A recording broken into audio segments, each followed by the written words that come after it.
Hello there folks, I'm back again with another speed paint video for you guys. And once again, I am going to do some Neopets brush designs for Xatu. I had a lot of fun with the last time I did this, and I just felt really inspired to do it again. As I'm recording this, I'm actually still doing art fight, and this felt like a nice break from art fight for me. And I felt like it would be nice and relaxing to just do some nice Xatu art. So I hope you guys enjoy, because I have some really cool Xatu designs coming up.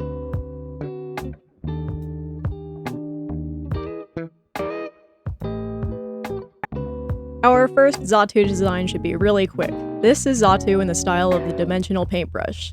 Now I wanted to make Xatu green for this one, since that is of course Xatu's main color, even in its shiny form. But the green Neopets, when they are in the dimensional color, are actually a little different from the rest of them. Most of them are sort of a mid-tone with a bright white outline, but for the green Neopets, they typically have black body and then a green outline. So I wanted to mimic that sort of look. It's very fun, very neon signy. There's not a lot I have to do to the actual design of Xatu. As far as I can tell with the actual canon Neopets, they don't seem to change much about them except the color of the outline and the treatment of the shading. So I really wanted to stay consistent with that concept. I basically just made an outline of a regular old Xatu, and I colored that outline white. Then I filled the body in with a very dark blue color, and added some texture with a sort of dark teal color, since I noticed that the canon dimensional Neopets also seem to have some texture in their body, even though it seems mostly flat. I also added an extra layer, which was a blurred copy of the line art, and I made it, I believe, an add layer to give it a little extra glow and to really give this thing a neon sign sort of look. Ultimately, this was a very simple design, but I think it was a lot of fun to do. Simple but effective. I think it's a very striking image.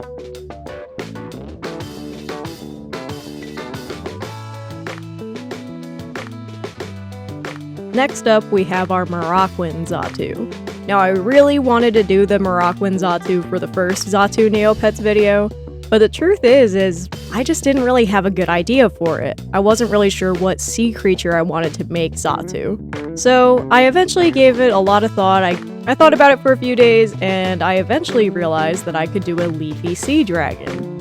While leafy sea dragons don't really look like birds very much at all, they do have a lot of characteristics like Xatu, such as the long flowing areas. I could turn those fins into wings, and the beak could be a lot like the mouth of a seahorse or a leafy sea dragon. So I thought that would make for a lot of great visual puns.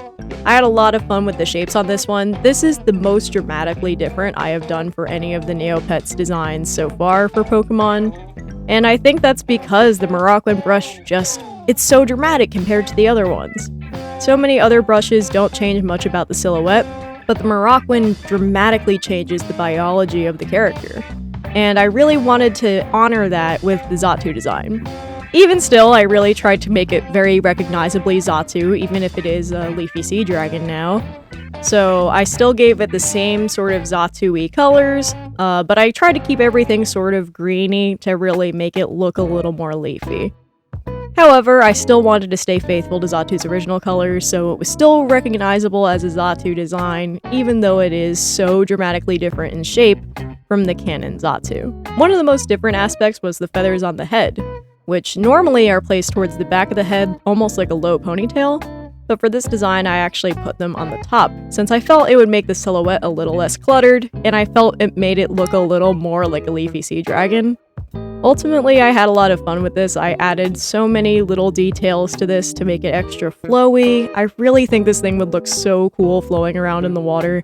If I were a little more talented at 3D modeling, I would totally make a low poly model of this thing and let it swim around, but maybe in the future, once I build up that skill, I'll tackle that sort of problem. Oh, for the background, I made it very simple, but I thought it would be pretty interesting if I made it look like there were beams of light in the water.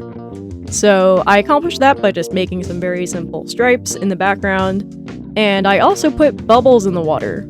But that is not a specific bubbles brush. This is actually one of the scattered wildflowers brush, from one of the Devon L. Kurtz brush packs that she sells. And you can see that even though these are supposed to be flower petals, if you use them vertically with a certain color palette, you can actually make very convincing streams of bubbles, which is what I most often use them for, especially when I'm doing mermaid character designs and character art. Ultimately, I had a ton of fun with this design. It's very, very weird compared to pretty much everything else I've done for the Neopets challenges with Pokemon designs, but I'm pretty happy with it. I hope I get inspired to do another Maraquan design soon. I just need to find the right animal to base this thing on whenever I tackle a Pokemon.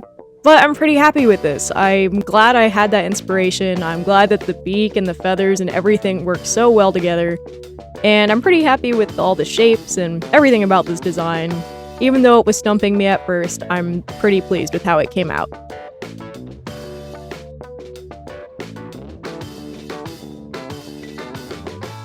Last but certainly not least, we have the Plushie brush, which, if you see my other speed paint videos, I've already done the plush brush on Banette. So I wanted to do something very similar and yet also very different to that. I wanted to give Xatu a really huge button eye, for example. I thought that would make the base of this thing very distinctive, and I really wanted it to have a lot of stitches on it and look really tattered and worn and beat down. Ultimately, this thing was definitely the most involved design out of all of these. Even though the Maraquan was so dramatically different from Canon Xatu, this one just demanded a lot of attention. And that's because of all the different chunks of colors and the lines and coloring all of this line art. I really wanted to balance the color palette, even though most plushie pets sort of have like this old, moldy purple, I almost want to say, color incorporated. I decided to keep this color mostly Canon Xatu, but I wanted it to look old. Like, I wanted it to have this impression of an old plush that's seen better days and has sat in the sun maybe a little too long and maybe would sit lumpy on a shelf very awkwardly. I really wanted this thing to look like it's well loved and well beat up. So I gave it a lot of texture, lots of stitches. I gave those colors a very muted treatment, except for the pink, which I wanted to be a little more vibrant. And I also pushed it closer to purple to sort of mimic the purple that you see in a lot of the actual plushie designs for Neopets. I gave Xatu a big ol' button eye because I thought it would be really charming. And I also made the beak a little bit lumpy, sort of how Mimikyu's ears have those little seams where the ears bend. I wanted to mimic that with Xatu's beak since I figured that's probably the texture a Xatu plush would have on its beak. I decided to make the white part on the wings have a polka dot pattern since that's a common pattern seen on the plushies, especially in their patches. And I also gave all the dark blue, i.e. where it would normally be black on Xatu, I gave all those sections a mask that put a grid pattern on it to sort of mimic the plaid pattern that you might see on a lot of the Neopets plushie designs. And of course, there was the whole project of coloring all this line art. It's not very complicated. I basically just went in with a darker version of each flat color and manually colored it all in. It was a bit of a pain, but I did it. I was trying to remember how I went about coloring the stitches when I did the Banette, but I didn't want to look since I didn't really want to make this too similar to that design. I really just wanted to remember what plushie Banette looked like without actually using it as a reference. After all, I really wanted this one to stand on its own and not look like it's the same, even though they are both from the same Neopets paintbrush. Ultimately, for the stitches, I ended up going with usually the darker color for most of these, except for the green stitches around the collar on the neck. And that's about it. I'm pretty happy with how this design came out. I think it has a very lovely texture. It looks very squishable. It looks like a plushie that might be a little bit understuffed. You know how if a plush doesn't have quite enough stuffing in it, it has poor posture and might kind of have, I don't know, it just makes them extra lumpy and adorable to me. So I thought that would be cute. I also went ahead and made the tassels on the back of the head different colors to give it more of a patchwork feel. A lot of the Neopets in their plushie design have elements of asymmetry in them, and while this design was very symmetrical for the most part, I still wanted to have something that made it feel a little lopsided, which is why I ended up making those head feathers look a little bit more, different from each other. They're completely different types of fabric and colors. I also colored and lined the eyes on the chest as if they were buttons, even though I don't think they would be. I just wanted them to seem very similar to the head eye, so that way they look like they're from the same creature from the same world. Overall, I'm really happy with this design. I think it looks very charming. I think it looks like a sweet, pathetic plush with bad posture and not quite enough stuffing. And I'm really happy with it. I say this might even outdo Minette as my new favorite for the plushie designs. So I guess we'll have to see. Maybe I'll do another really good plushie in the next Neopets video I do.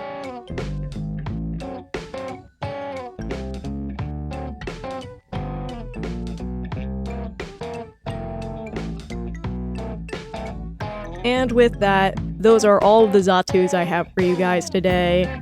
I really want to do more of them because, I mean, there's so many more Neopets paintbrushes to do and so many more ideas I could have for it, so I would love to revisit Xatu for a third time in the future. And I'd love to revisit this concept for even more Pokemon, since I just have a lot of fun with this kind of art and this kind of character design.